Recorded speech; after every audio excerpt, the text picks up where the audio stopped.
Anime एक ऐसी दुनिया जहां हमें epic battles, heart warming moments और सपनों की दुनिया वाली प्रेम कहानी देखने को मिलती है।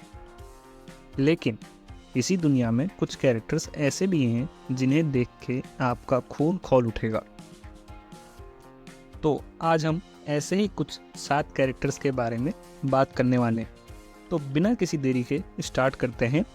तो नंबर 7 पे आता है वो कैरेक्टर जिसने मित्सुरी को रिजेक्ट कर दिया, the man who rejected Mitsuri.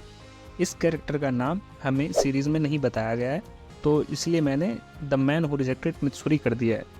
ये वो कैरेक्टर है जिसने अपनी मित्सुरी जो लव हासिरा है उसे रिजेक्ट कर देता है। ये कैरेक्टर हमें दिखा था डीमन स्लेयर सीज़न 3 में, जब मित्सुरी यानी कि लव हासिरा अपने लिए लड़का देखने जाती है, तब ये इस कैरेक्टर से मिलती है और ये मित्सुरी को रिजेक्ट कर देता है, वो भी सिर्फ उसके बालों के कलर के लिए। उसके बाल पिंक थे इस वजह से। बताओ, ये भी कोई रीज़न है किसी लड़की को रिजेक्ट करने के लिए? और वो भी अपनी लव हासिरा जैसी हो तो भाई रिजेक्ट का तो सवाल ही नहीं उठता। इसी रीज़न से ये कैरेक्टर हेट किया जाता है और ये हमारे लिस्ट में नंबर 7 पे आता है। तो चलिए अब हम आगे बढ़ते हैं अगले कैरेक्टर की ओर, जो आता है नंबर 6 पे, मिनेटा मिनोरू। देखो, अगर प्रोनाउंस गलत हो रहा हो तो उसके लिए सॉरी। ये कैरेक्टर हमें माई हीरो एकेडेमिया में देखने को मिलता है। जब मैंने इस कैरेक्टर को शो में देखा था तभी मुझे लगा था इसका कोई काम नहीं है, ये एक फालतू कैरेक्टर है, और ये आगे के एपिसोड्स में प्रूव भी होता है। इस कैरेक्टर को हेट मिलने का एक ही रीज़न है, इसका अजीबोगरीब बिहेवियर। मिनेटा के इन हरकतों के रीज़न से लड़कियां काफ़ी अनकंफर्टेबल फील करती हैं। आप एक एग्जांपल से समझ सकते हो कि मिनेटा वो लौंडियाबाज है जिसे कोई लौंडिया भाव नहीं देती। तो आते हैं नेक्स्ट कैरेक्टर की तरफ। ये कैरेक्टर आता है हमारे लिस्ट में नंबर 5 पे, जिसका नाम है स्वेन फ्रोकबियर।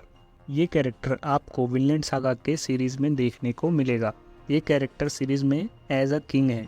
किंग होने की वजह से इस कैरेक्टर को अपने पावर का नशा हो जाता है। ये अपने एम्बिशंस के लिए किसी भी हद तक गिर सकता है, इसे एक घंटा फ़र्क नहीं पड़ता कोई जिए या मरे।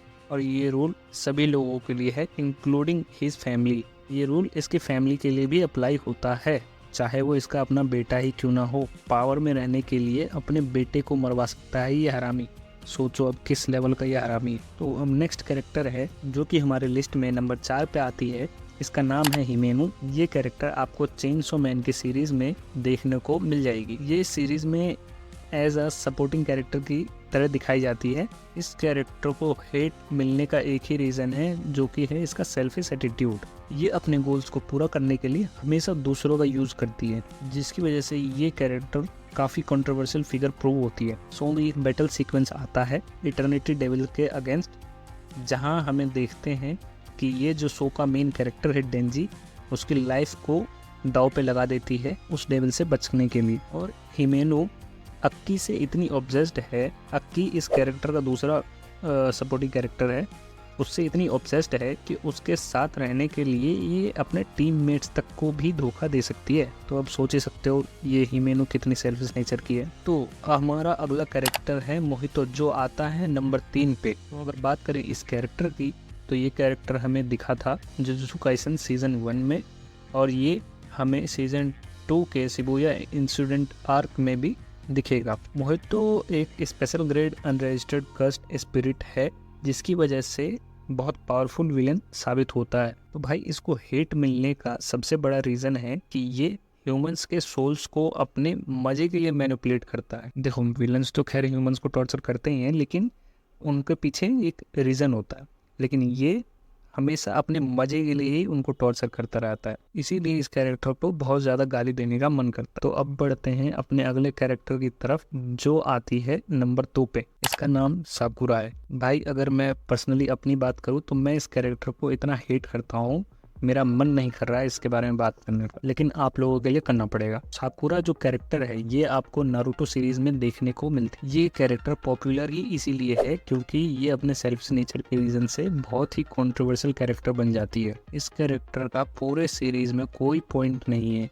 ये एक फालतू यूजलेस कैरेक्टर प्रूव होती है। ये हमारे नारुतो जो शो का मेन कैरेक्टर है उसके साथ एरोगेंट नेचर में बात करती है और कई बार तो ये फिजिकल वायलेंस भी करती है। वो तो शुक्र मनाओ कि टाइम के साथ इस कैरेक्टर का डेवलपमेंट होता है और हम फैंस को थोड़ी राहत मिल जाती है। बस इससे ज़्यादा अगर मैं साकुरा की बात करूँगा तो पता नहीं वीडियो कितने पार्ट्स में बनाना पड़ेगा। तो इसकी बात यहीं ख़त्म करते हैं और बढ़ते हैं लिस्ट के फाइनल कैरेक्टर जो कि आता है नंबर 1 पे। इस कैरेक्टर का नाम है सेंट चार्लोस।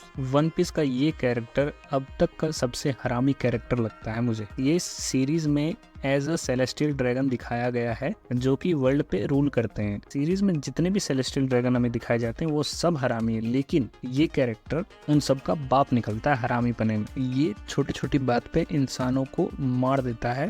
ह्यूमन ट्रैफिकिंग में भी इसका हाथ है।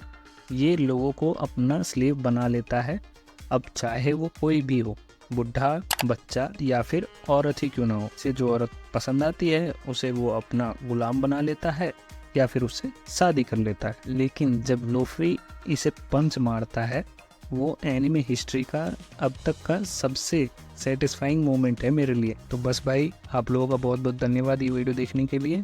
हमारी लिस्ट यहीं ख़त्म। अगर वीडियो आपको पसंद आती है तो प्लीज़ लाइक करें और चैनल को सब्सक्राइब करें। Thanks for watching.